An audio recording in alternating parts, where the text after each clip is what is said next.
Here we go. We are live streaming.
Look at that. That was.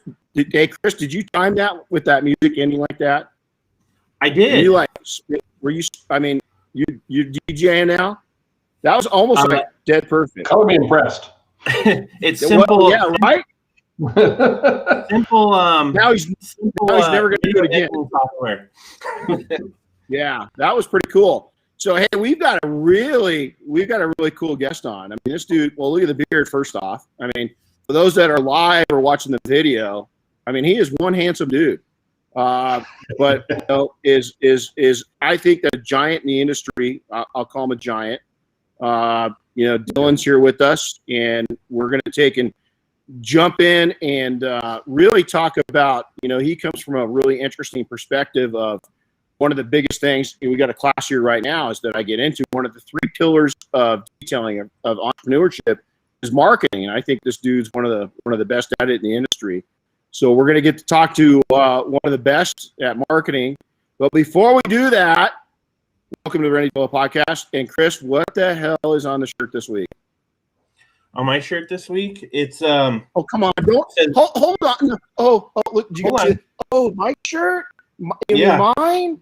I do this every week. What a surprise! Oh, I'm so surprised. It says. It says. Live fast, die cast. It's a couple of Hot Wheels on a Hot Wheels track. So, that's cool. If you've been in my if you haven't been in my garage, in boxes and everything else, there's about I don't know a couple thousand Hot Wheels, and there's even just behind me. You can't see them, but behind me there's a couple hundred on the wall. So, you know, I have an impression. That's pretty cool. Hey, we need to set up a Hot Wheels track in the shop. Yeah, we do. There's plenty of room. I think we can probably make that happen. I think we could. That'd be fun, man. Find an old. So I had the original, you know, the loopy one, right? You know, I mean, the one that did the 360, and man, that was just cool. And then, you know, we took I was a slight pyro when I was young, and so you couldn't do the 360 without having Hot Wheel on fire, you know. So you take lighter fluid, light it on fire, send it down the track, and then pray that it didn't get stuck on the track and melt it, you know?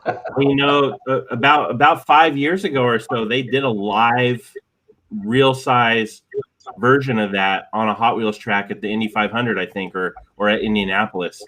So, and it worked. But were they on fire? They weren't on fire.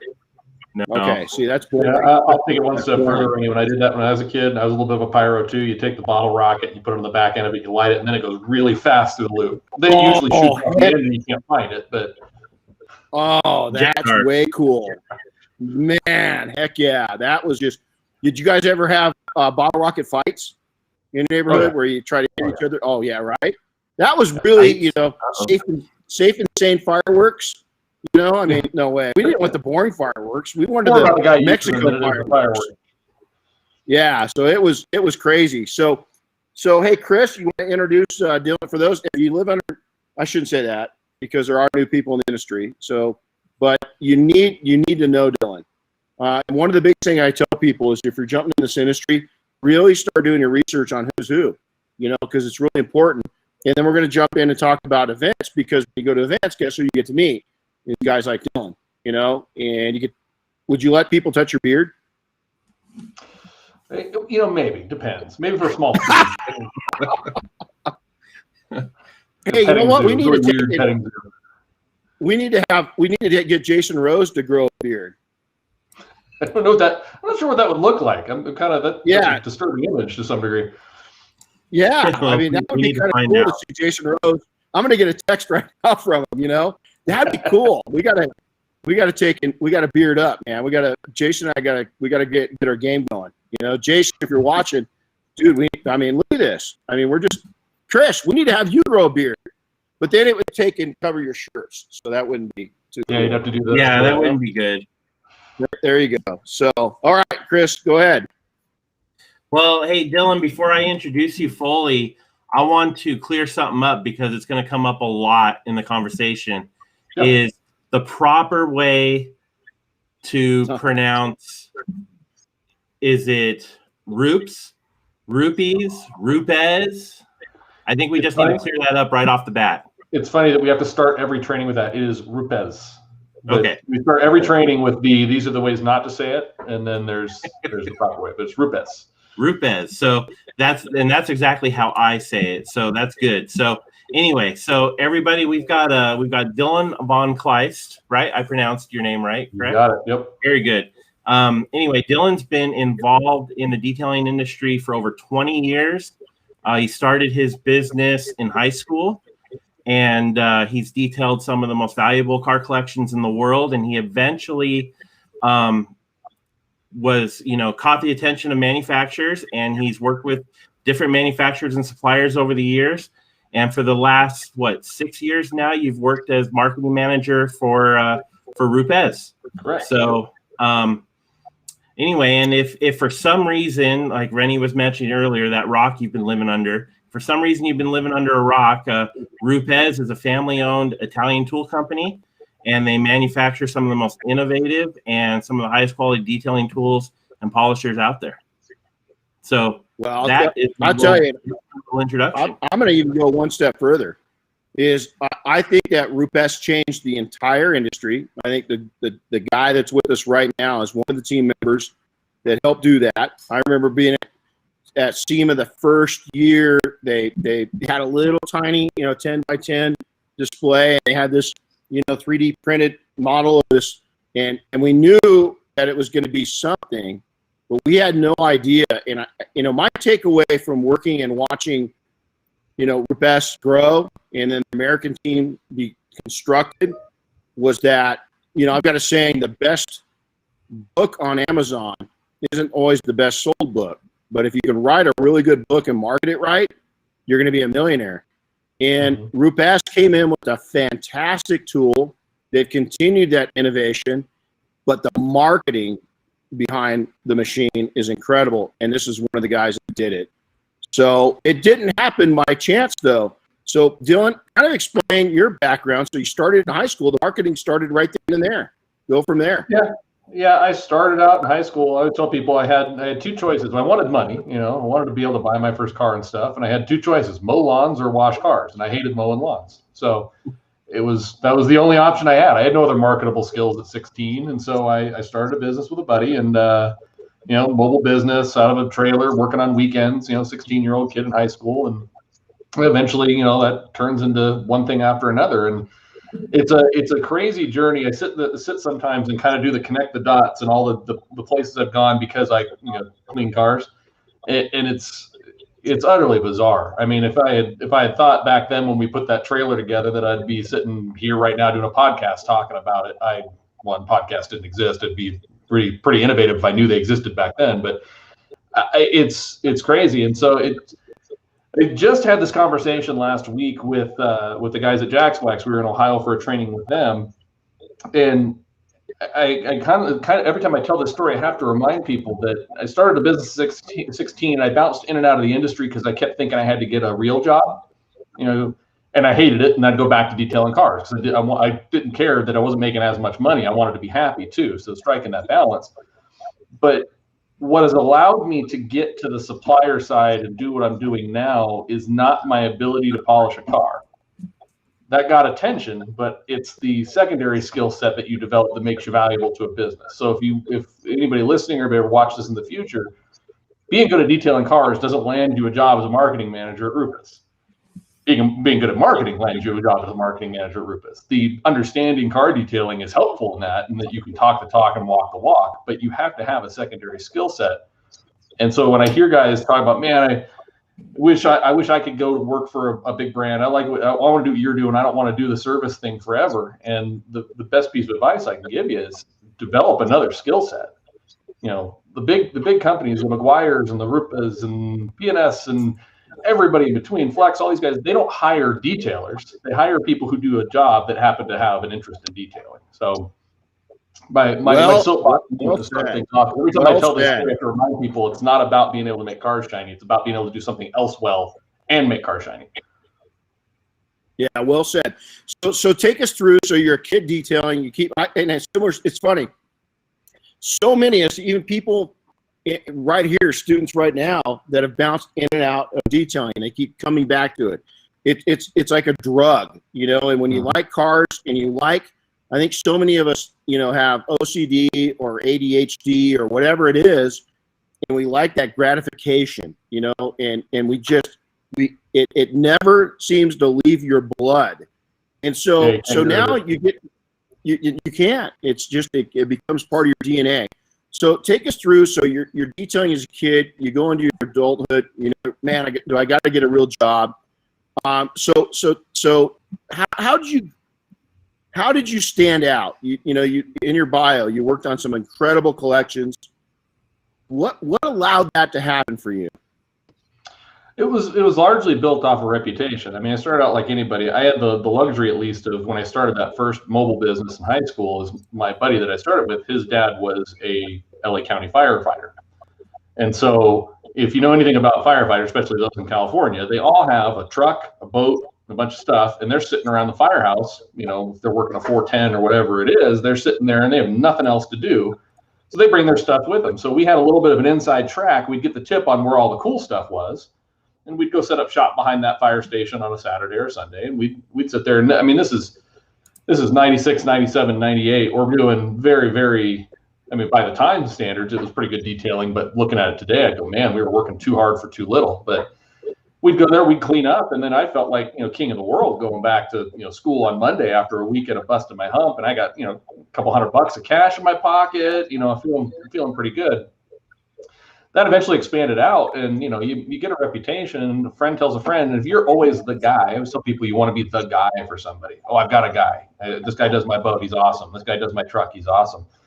And it slowly just kind of morphed into something else. We eventually, my buddy and I, we sold the business off from when we started in high school, and college started, and we bought real jobs. And so I was just doing detailing on the side, but my reputation was still out there that, you know, this guy can really, really shine up a car if you need him. So I was taking side gigs. I decided to make it an official business. I start hiring guys again, and so I've got people working under me, and eventually I find my way into a few collections. You know, it was one-off work. It would be, hey, we need you to do this one car. We hear you're really good. So I go in and do it. And it turns out the guy's got, you know, 200 other cars in various stages of restoration and storage. And so that phase of my business, I called it discreet detailing, because most of these guys didn't want you out there talking about where these cars were stored or what they had in the collection. They had them in unmarked warehouses in Anaheim and places like that. And they wanted somebody to come in that they knew wasn't going to bring in their buddies, wasn't going to be in there goofing off, that could be trustworthy. And so it's kind of the basis for the business. It's funny because it'd be more useful today. We didn't have Facebook back then. You couldn't instantly post pictures all over the internet. But back then, I didn't even take a lot of pictures of things because I wasn't supposed to. It was part of the agreement. These guys that have that kind of money and these kind of collections, they didn't want a lot of documentation of what was going on or where it was. So it was a side gig, and it just kept getting bigger. And I'd hire guys on to help with the work while I was at work. And then eventually it becomes a, you know, one of those things where you got to get back into it because, like you said, the passion for it. I hated the day job. And my wife, girlfriend at the time, said, "You're a miserable schmuck. You know, when you go to work and you come home, you should just stick to the detailing thing because you're much more pleasant to be around when you do that." So, yeah, you know, it's funny. It's wonder how many hundreds of us or thousands of us have had that same discussion with our significant other. You know, and I remember coming home and being really scared. I was an executive for a company making huge money and had been out of the detailing game for about 8 years professionally. Had just sold a window tinting business, you know, worked for 5 years not touching cars. And by the fourth year, I was miserable. I mean, you know, I was happy. I was making good money. I enjoyed my work, but I wasn't living my dream. I was building somebody else's. And I wonder how many people have had that discussion. And what would you say to those people when you start thinking that? I think a lot of people, they have anxiety, and it's paralysis by analysis. You know, my thing would be, and I'd love to hear yours, is as soon as you start thinking that way, I waited too long. I waited a year. That was a year too long. I should have started my dream right then and there. Now I could have kept my day gig, but I didn't start it. I waited too long. Dylan, what would you say?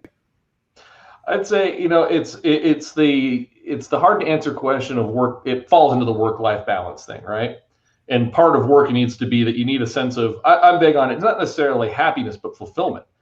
not everybody gets to be happy with what they're doing. I'd be lying if I said every day at RUPES is the happiest day ever. I mean, I have days where I'm stressed out or project deadlines are crushing me or whatever, but it's the sense of fulfillment's the bigger piece. And if you sit there and you can't measure fulfillment on a spreadsheet, you can sit and put a spreadsheet together for your household budget, and this is what I make, and this is what it costs, and da da da da da. But ultimately, that fulfillment piece, you got to fill that up. You have to have that, or you're going to hate it, and you're going to be miserable, and you're always going to be miserable. So I always tell people, you're trying to make that decision between doing what you want to do and doing what you have to do. Start looking at how you can make what you want to do pay the bills.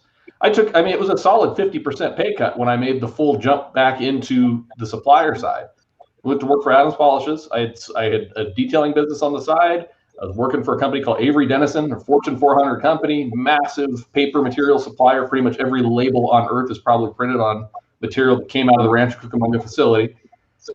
But it was managing a paper mill. It was miserable, but it paid really well.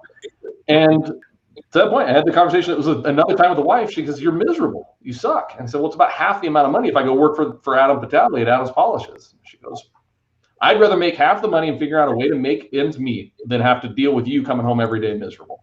We'll figure it out." So that's it. And yeah, it was. I'm not going to say it's easy. You don't just flip the switch, cut half your income out, and keep living life as is. You have to make some sacrifices. But that short-term investment in taking a little bit of less pay so you can be fulfilled, that fulfillment piece starts to build you up. And if you're excited and passionate about what you're doing, the rest kind of falls into place. I mean, you can't be lazy about it, but it's a hell of a lot easier to make a success story out of what you're happy to do than it is to try and make a success story out of what you hate doing. It's brilliant said. I recently started a journey. I love to write and journal, and I went back and I said, okay, when was me as an individual person the happiest? And really, from the age of about probably 7 until I was like 27, I just was true to myself, and I said, what did that kid back then want? And I came up with 2 words: healthy and wealthy. And I wanted to be healthy. That's mentally healthy, physically healthy. So that means active. Wealthy doesn't mean rich. It meant that I wanted to be fulfilled in life. And I love that you just said that, because here I am going back at 55 years old and relooking so I can influence these younger, the younger people coming in and the older people coming in. Don't damage yourself, and you just hit it. So, man, that's just powerful. So take us back to Adams. So you're working at a paper. I love that. It was miserable, So take us back. So you're living in Southern California at that time, correct? Yep. Take us through that transition. How did that happen? It's a long story. I'll give you the shorter version, but I had known Adam for a while. In addition to doing the detailing thing, occasionally on weekends, I'd go to the Orange County swap meet, and he was a friend of a friend, and we were selling this product called DER Stuff, DER Stuff. Compound, a polish, and kind of a glazy stuff, and they had clay bars, which was kind of a new thing at the time, and so we would, if we didn't have enough jobs booked out to go detail, me and my buddy would pull our trailer and we'd go work his booth at the Orange County swap meet selling this stuff, and he'd just pay us out for cash under the table. And so I had that relationship with him going back, and somewhere along the way I stopped doing that, and he went on to do his own thing. He had a company called AP Detailing, and I become aware all of a sudden that he has his own line. And go, oh, cool. So I buy some. I don't call him and ask for the discount. I just bought some. Got one of his bucket kits. I'm like, yeah, curious what he's doing. Well, at the same time, I'd also been doing a lot of technical articles and write-ups for Street Trucks and Truckin' Magazine and Show Truck and all these. I was a hoodlum. I was into lowered bag trucks back in the day. I was a mini truck guy. So I would do these. They'd come and do a pictorial, and we'd do a write-up, how to get your truck ready for show season or how to take scratches out of your truck, blah, blah, blah. I figured I got this stuff from Adam. I'll use it in this write-up. Again, nothing. I didn't tell him I was going to do this. It was just I had it. I needed to use it. We'll do it in a shoot for a magazine. That magazine gets published. I still have it. I have the whole thing framed out. It's funny because it's funny to look back on. But I get a call from him. He reaches out and he says, "Hey, thanks for using my stuff. A long time no talk. I'm having a clinic," and his warehouse was down in San Pedro, Long Beach area of California. So I'm having a clinic. It was a couple weeks out. Why don't you come down? I'd love to introduce you to everybody and have you just, shake hands and stuff. Sure. I'm going to reconnect with my buddy. So I go down, and he's got, a huge stack of these magazines, and he's giving them out to everybody. He's telling people to have me sign it because I did the Adams, write up in there, and blah, blah, blah. Clinic goes, and then he finishes, and he says, man, I really need help. He says, I need somebody to run internet forums. I need somebody who knows how to talk tech. I need help with product development. I just need help. He says, can you do, it's not a full-time gig. I'll pay you part-time. I'm working at Avery Dennison, the paper company at this point. And well, yeah, I said, I'm detailing on the side and doing these collections and stuff. So I got time to do product development while I'm doing that. And so I have a regular day job, and then I spend 4 hours at night running through internet forums and stuff, answering tech questions for him there. And then I'm doing product development. And so young and stupid with no kids, just work from, sun up to sundown and then through the night. That eventually starts going so well, he turns into, hey, I need you full time. I got to have you full time. Okay. And so that becomes that conversation of taking the huge pay cut to go work for a supplier, and I do it. And then shortly thereafter, he picks up and moves to Colorado and says, you can keep working from home. Most of what you do is online. And then about a year into that, he goes, we need you here. I need you in the building. There's just so much going on. I need you to move to Colorado. So we think about it, and we pick up stakes and move, and here we are. I mean, it's again, that whole story of all these weird things that have happened along the way. You end up exactly where you're supposed to be, apparently. But yeah, that's the long and short of it. That's pretty cool. So, you've had I always tell people that when you're doing detailing right, it's a Broadway production. And our entire industry has become, in great part, to RUPES and other brands, some great brands, but we'll concentrate on RUPES right now. Adam's part of that whole dialogue. P&S is now part of that whole dialogue. Double Black.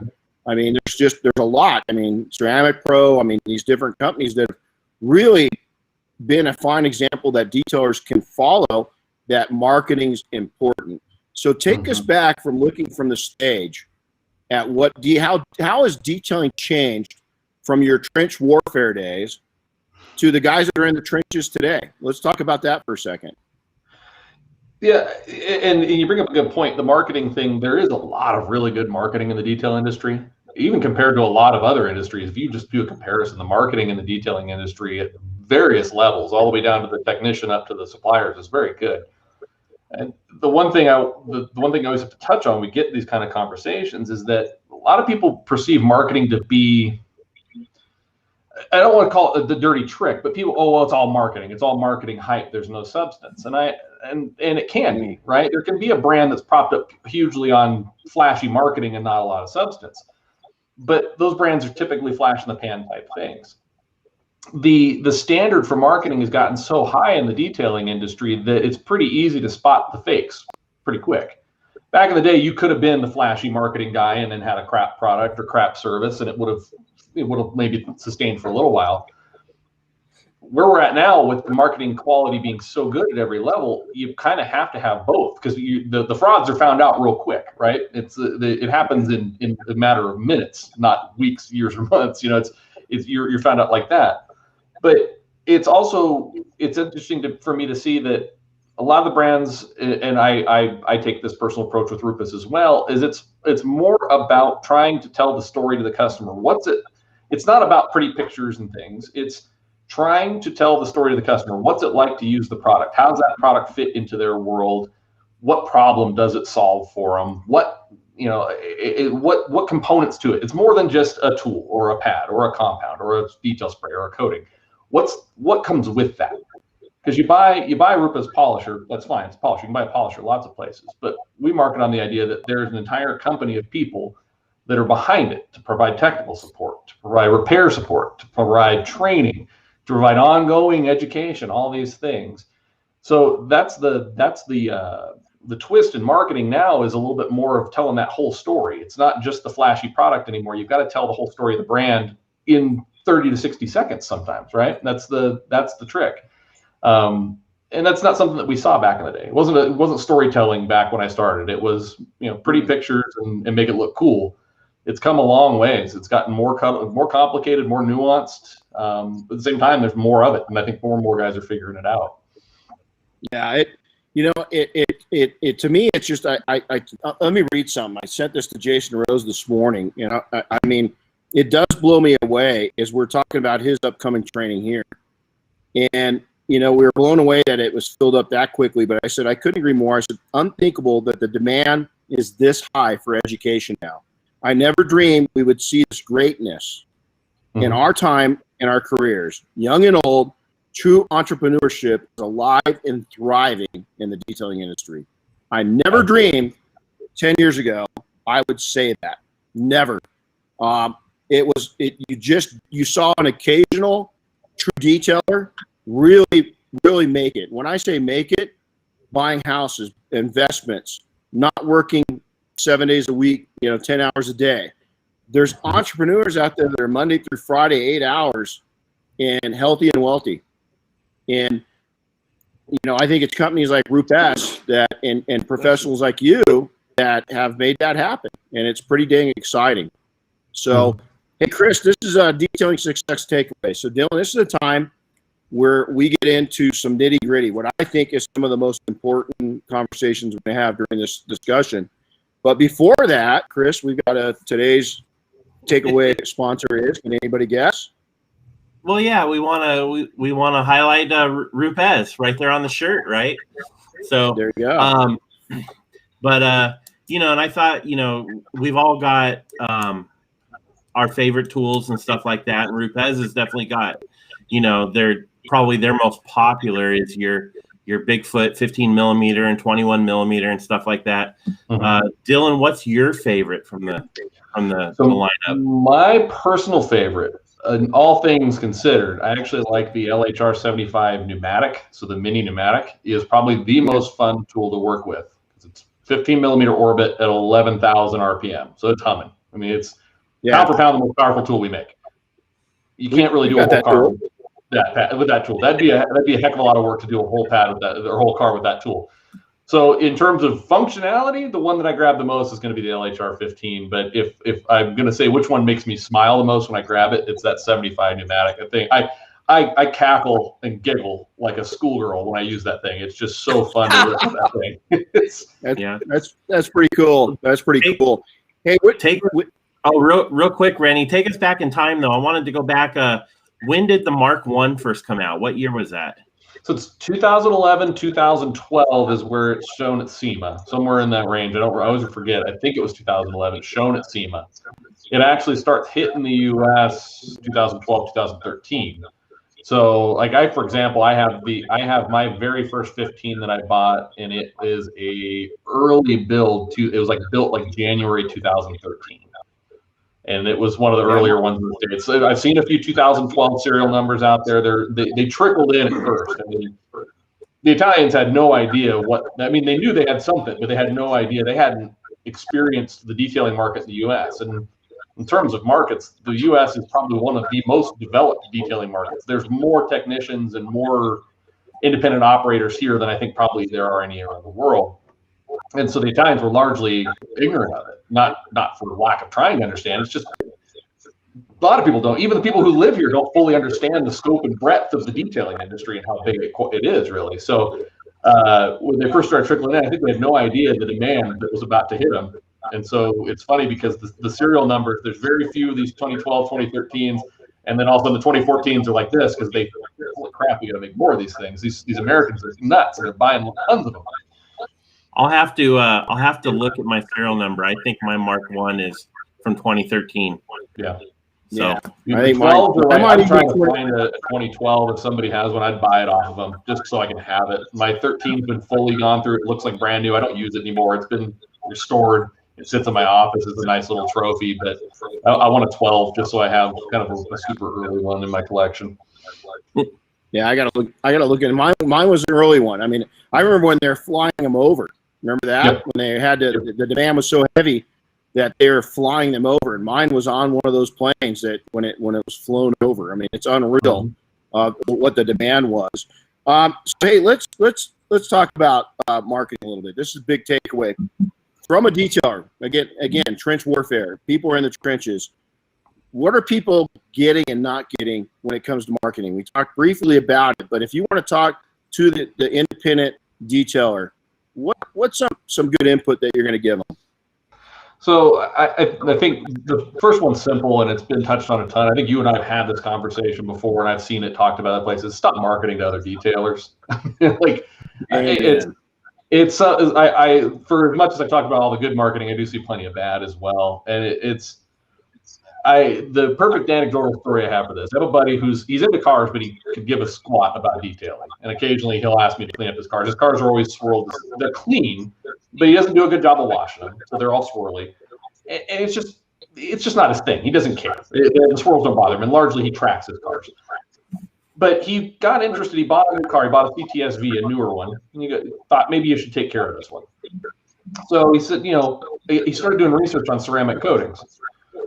And he sends me a message and he says, what's the deal with people pouring like Aquafina on the car? Is that like part of the process or what? And I go, no, that's just something stupid that detailers do to show water beading. And he asked the question, and this is the perfect perspective for a detailer to have. He goes, well, why? And I go, yep.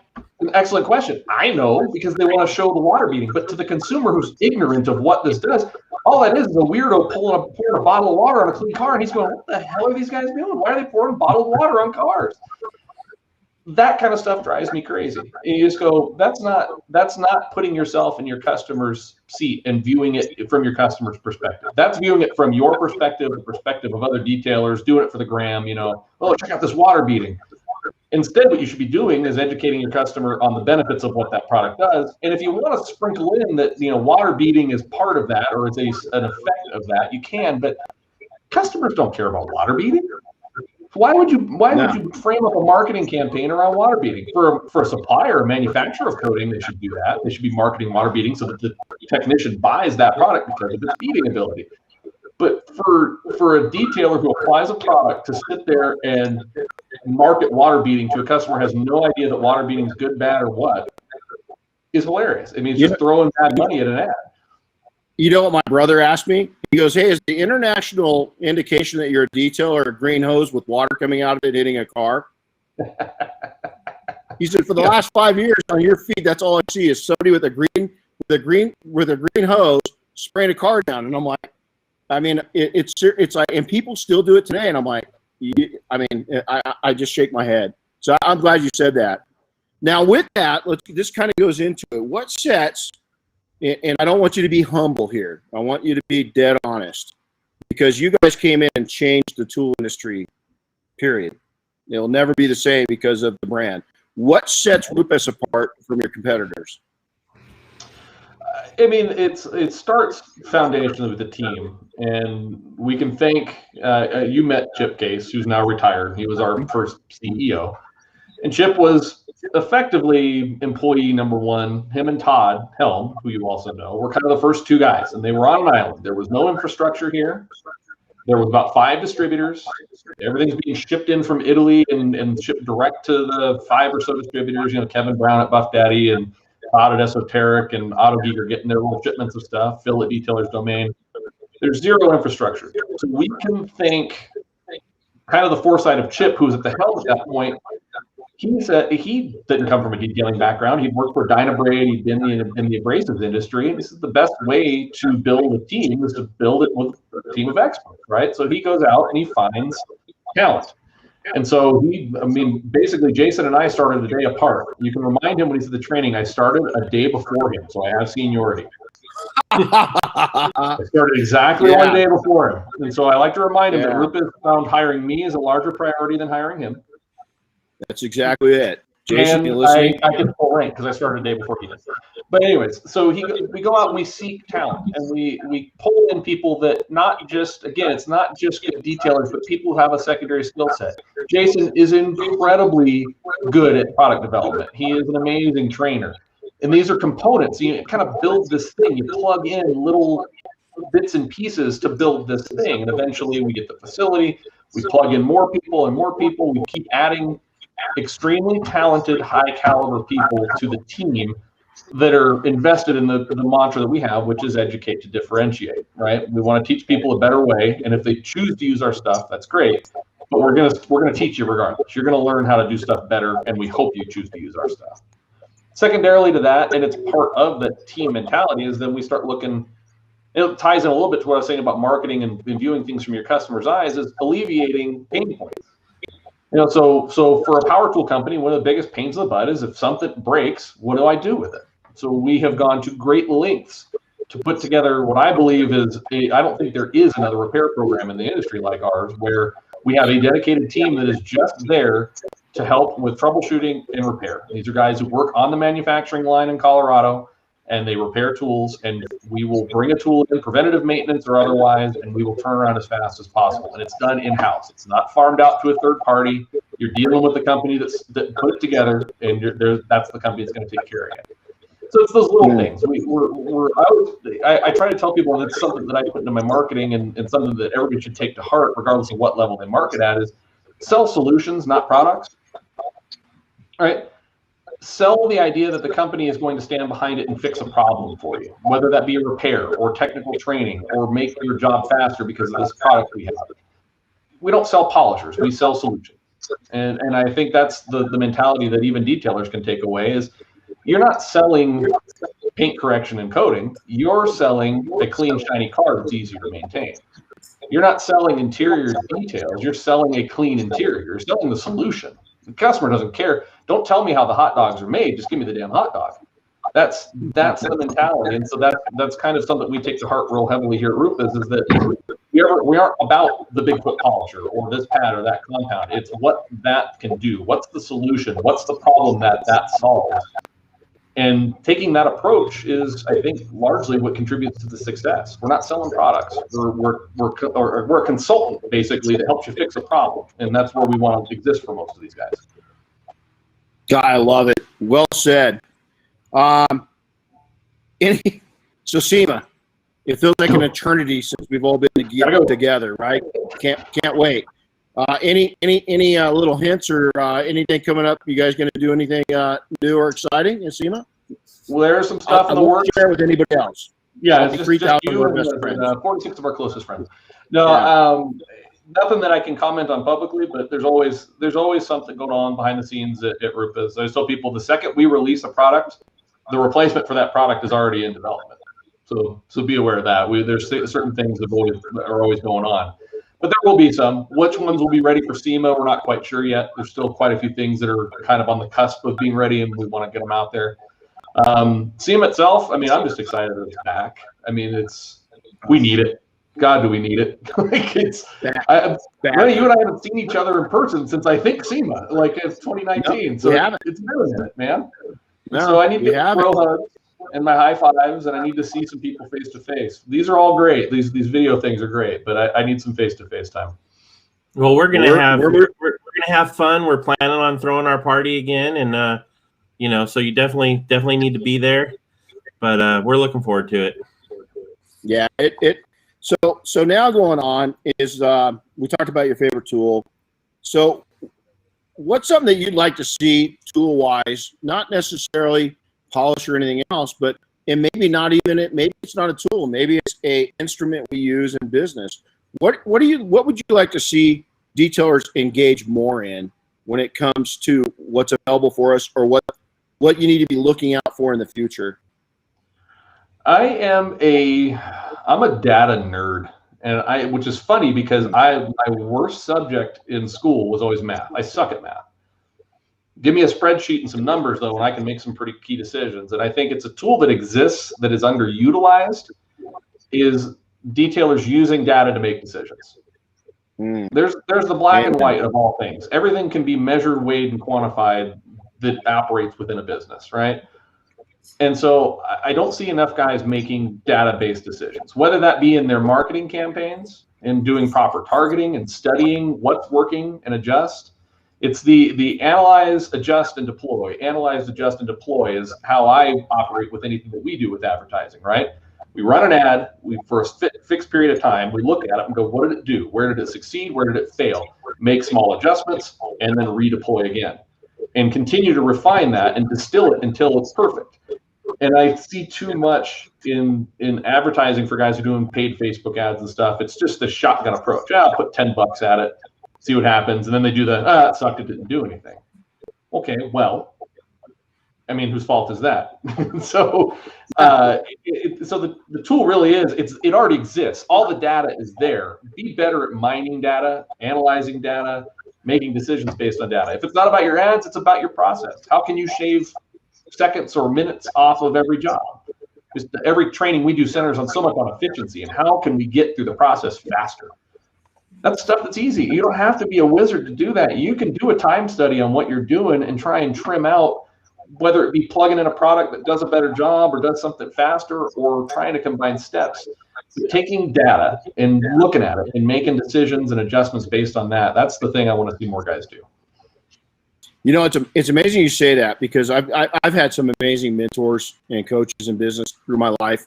Chris will verify this. Somebody is asking me, do you truly take time off on your business? Is there a day where you just don't think business?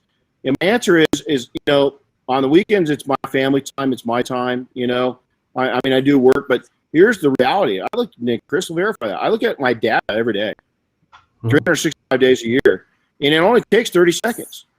Because my eyes are so trained on it, I can come in and look at my data and know exactly where I'm at any given time, and it takes 30 seconds.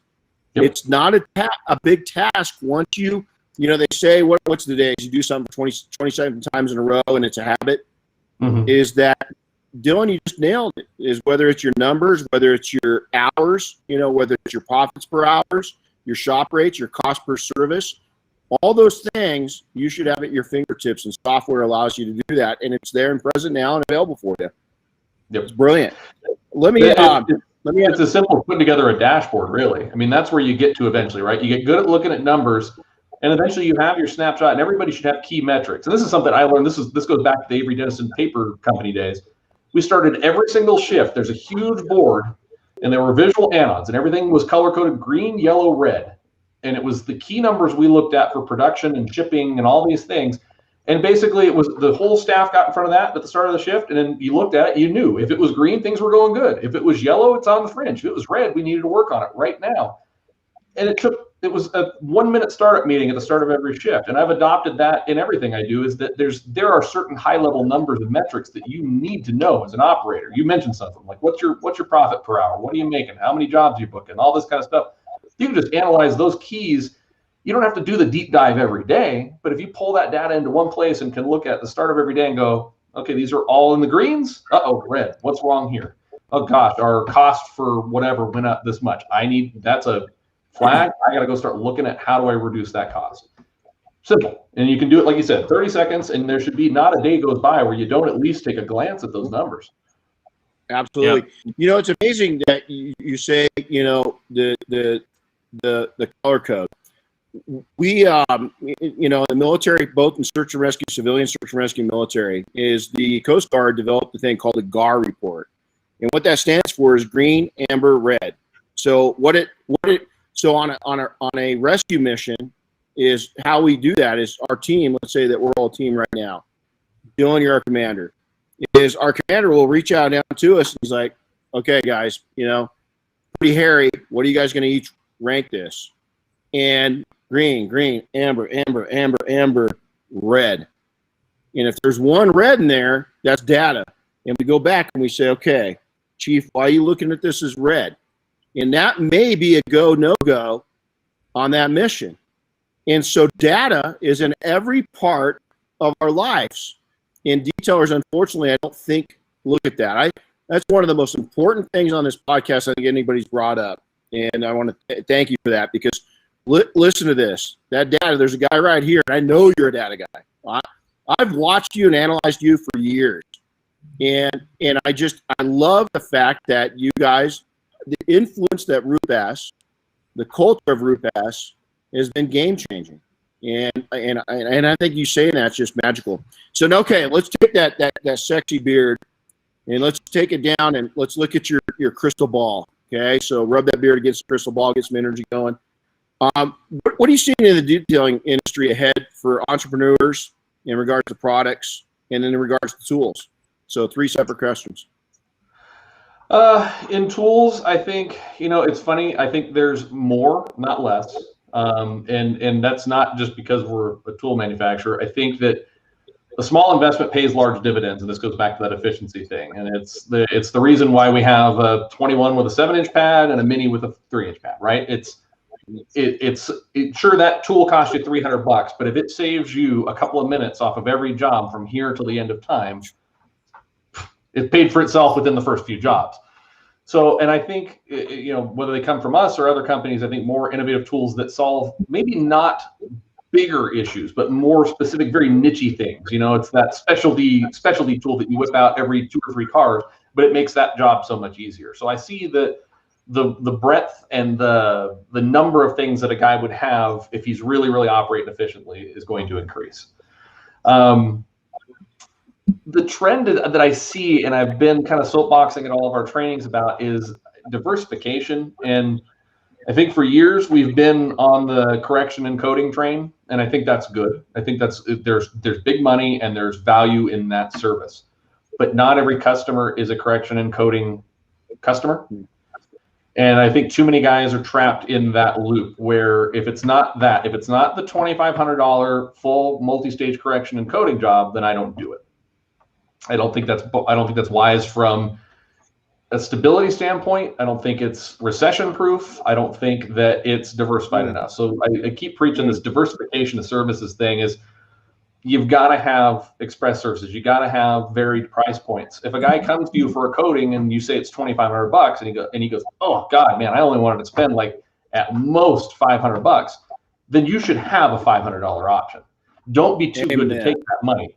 It's all green, it all folds, and you can spend it. Take that. For a few reasons. One, because there's a hell of a lot more of those customers out there than there are $2,000+ correction and coding customers. So you're talking about scope of market, right? Bigger potential. If you only capture 1% of that market in your area, that is a huge number. Secondarily, it's a lower leverage situation. If I'm a one-man operation, which a lot of detail operations are, and I do all the corrections and coding, or I'm a 1 or 2-man operation. If you book one in, that's a full day or multi-day commitment. If that guy flakes, which we all know they will, even when you take deposits, not all customers show up. That just blew up your schedule. It's going to be very hard to backfill that on short notice. But if you book 4 or 5 express jobs a day and one guy backs out, you still got 4. And so you're in a much lower leverage situation. It also helps you scale your business. Yeah, if you are a rock star paint correction guy and you are just the master of coatings, good. Go find a guy who isn't, that you can teach to run a polisher. Okay, doesn't have to be, Mr. Miyagi, master of wax on, wax off, but somebody you can teach, and give them all of your express work, and then add more guys and more guys. You could have so much express work flowing in through the door that keeps these guys busy all the time. They could be your help with washing and prepping cars for your higher end correction stuff that you still do, but it gives you the ability to scale. So all that wrapped up is diversified. Don't pigeonhole yourself into this correction coding thing. I talk to too many guys. Oh, I only do high end detailing. Eesh. All it would take is one financial blip in the economy to go sideways for a lot of these guys who are propped up heavily on that high end stuff to lose everything. And you don't want to be trying to build your express services when it's too late. You and I have lived through those slowdowns. We talked about that first day of training here. We've seen those slowdowns, and I love the scalability angle that you took on this. Also, Ruth Chris Steakhouse, pretty good food. They have appetizers. You don't just need to order a steak. Yep. They've got good salads. They got great appetizers. They have a great dessert. Yep. You need to put a nice menu out there that's well-rounded, that's simple to sell off of. In the scalability side, I can teach a person how to do wash clays and waxes in about half an hour. I can get them really good at it. They can start on Monday. At Friday, they pretty much mastered it. And I can pay them well. It doesn't kick their butts. The current generation workforce likes that because it's not too hard of work. And my customers dig it. And, you have to. You can be the master of paint correction and coatings, but maybe your other guy, if you're small, is doing all the work that you don't want to do. And you could double your income just by doing that. So that's brilliant. That's brilliant.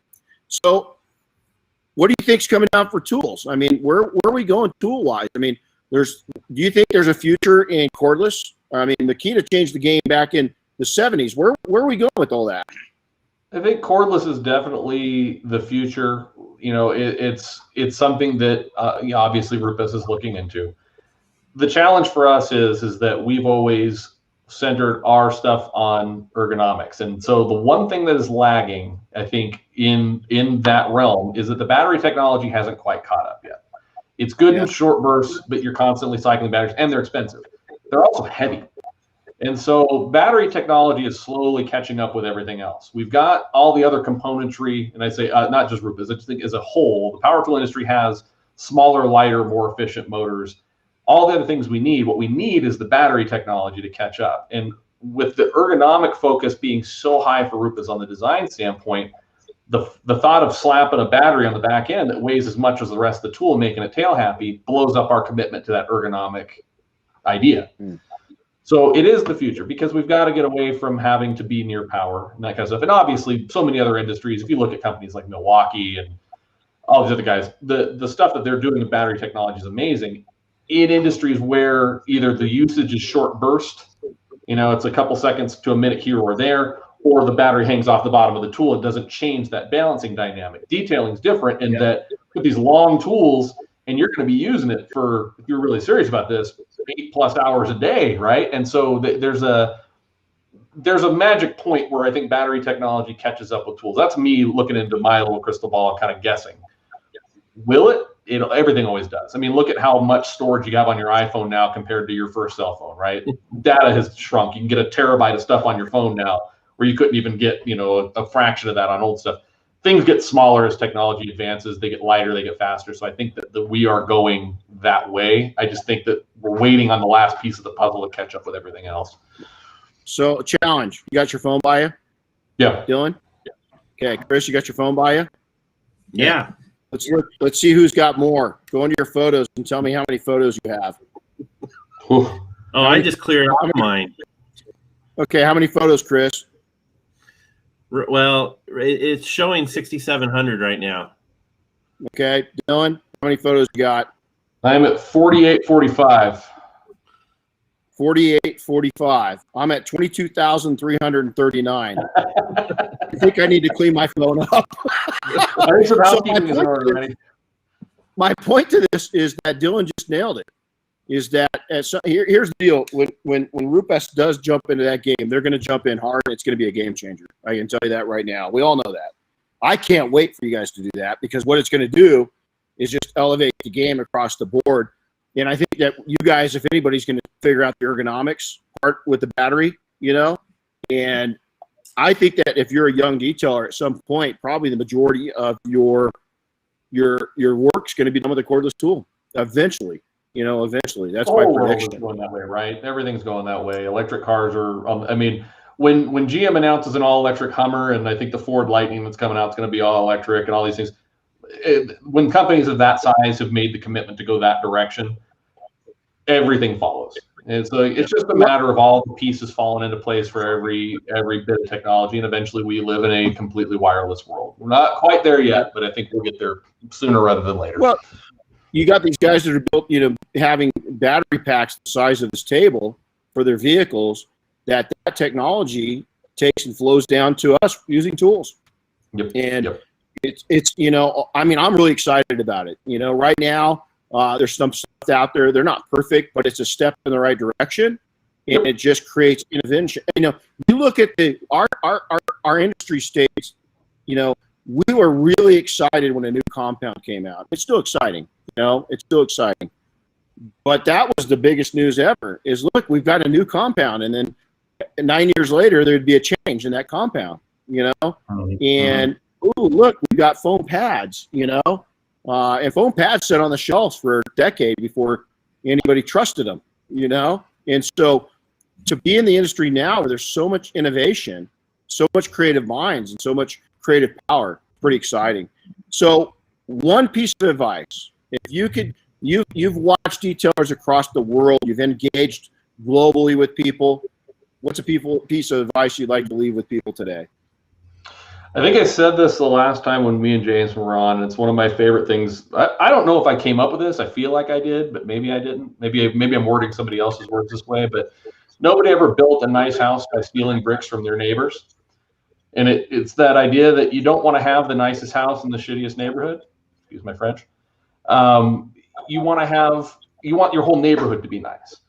And that's just a way of saying that don't tear other guys down to build yourself up. It's better than it's ever been before. I see more cooperation in individual markets and between brands and competitors than I think I've ever seen.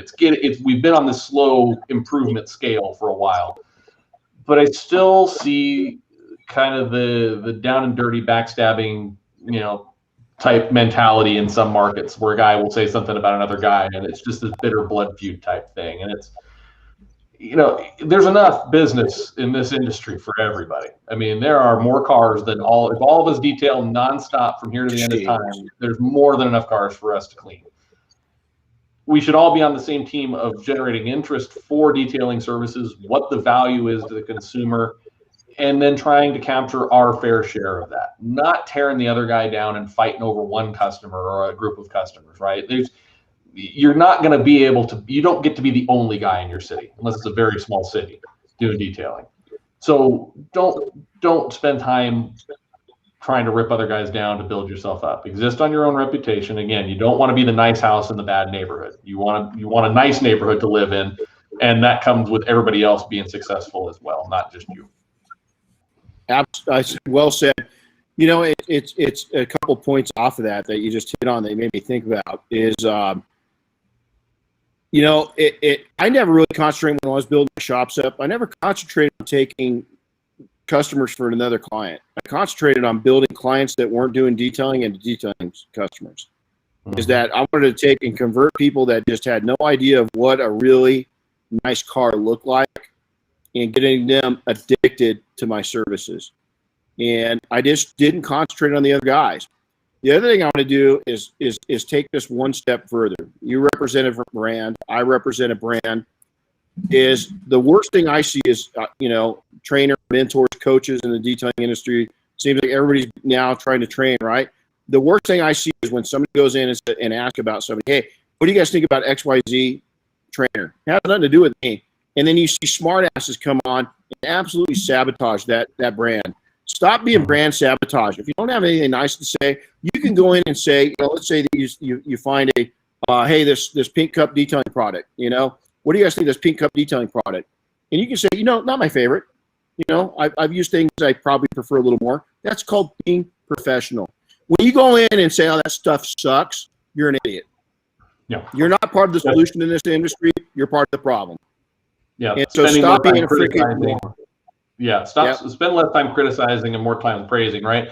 To your point, yeah. If somebody asks and you don't like it, it's simple enough to say, it's not my choice. I prefer, and this is why I use this instead. Instead of saying that stuff sucks, it doesn't do this, it doesn't do this, it doesn't do this, it doesn't do this.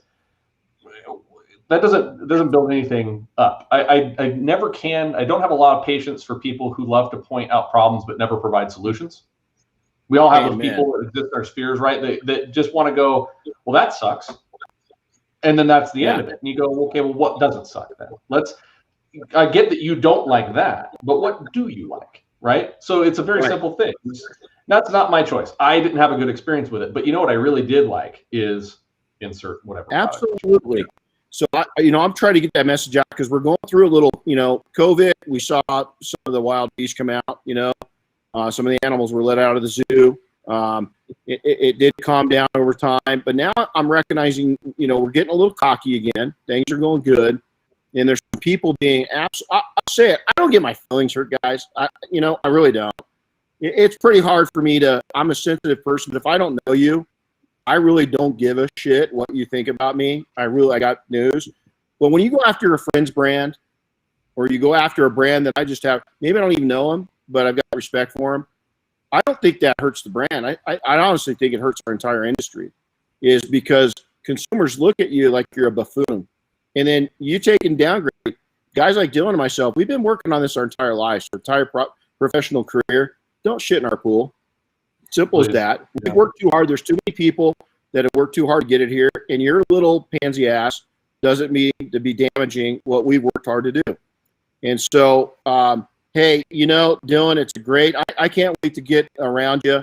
We're going to do some fun things at SEMA. And how do people follow RUPES? But, I think a lot of people need to connect with you. So explain how people can connect up with you guys.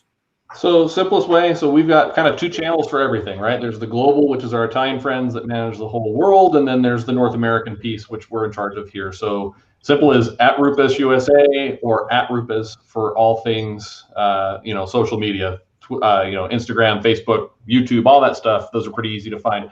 Myself, I always operate under my name because you know what? There is no other Dylan. So that account name is always available. There's no Dylan Von Kleist 1 out there as far as I'm aware. So I don't have to add the random number. So I'm pretty sure if you just search Dylan Von Kleist, you'll find me pretty much anywhere. And yeah, absolutely connect with me. I'm always, I try as much as I can to help on my personal profile. And if not, if you reach out on one of the company profiles, I'm probably the guy who's going to answer there too. So I love it, man. We'll connect with this guy. Dylan. Lastly, every time I hear your name, it's such a classy name. I think of a World War I fighter ace, that was your great grandfather with the wrap around his neck and flying in his biplane, and taking a dive down after I love that name. It's like your royalty, and I love hearing it. So, hey buddy, I'll take and make sure to highlight to Jason that he was, a step, behind you in the hiring process when he's here. For those tuned in, I'll go live with Jason when he's here. It's going to be a lot of fun. He's going to be at our shop for Extreme one day, and we're going to have we're also having events across the country. So if you're near Florida, New Jersey, if you're down towards Indiana or in the Midwest, Texas, Arizona, Chris, we're having another one down in Atlanta. That's the next one. A little down the road, but yeah. So you covered it. Down the road. But yeah, June 12th, we're having events at all those locations, and a lot of them are pretty full. But if somebody's looking to get a little training done, reach out and we can try and make it happen. I'll piggyback on that. I saw in the comments a couple people asking, when do our trainings resume? RUPES will resume our training. The email announcement will be going out this week, but the very first training of the post-COVID area will be July 7th, 8th, and 9th. We're doing our first 3-day, and we are going to cut and buff an entire car fresh out of a paint booth. So we're going ham. We're going to sand every square inch of this car fresh out of paint and buff it back out with 6 students, and that'll be our first kickoff to training resuming at the Bigfoot Academy. Right on. Well, that's awesome. Well, speaking of that, you guys have got some prep work and some sanding, a lot of correction, a lot of polishing, some coating on a Porsche. So I think we better get busy. Dylan, always a joy, buddy. Take care. I almost feel like as powerful as a podcast this was, I feel like I haven't even ever smoked weed, but I just feel like I had a bowlful. I'm just really mellow. I feel so fucking positive right now. I do. I just feel like so. And that's what a good marker to do. Dude, I'm sold on you. I mean, I'm sold. I want to make out right now. Hey, look at Chris. He's like, oh boy. Hey, man, Dylan, always a pleasure. Make sure to follow him. Check us out. Hey, make a comment, share, like, all that usual bullshit in social media world.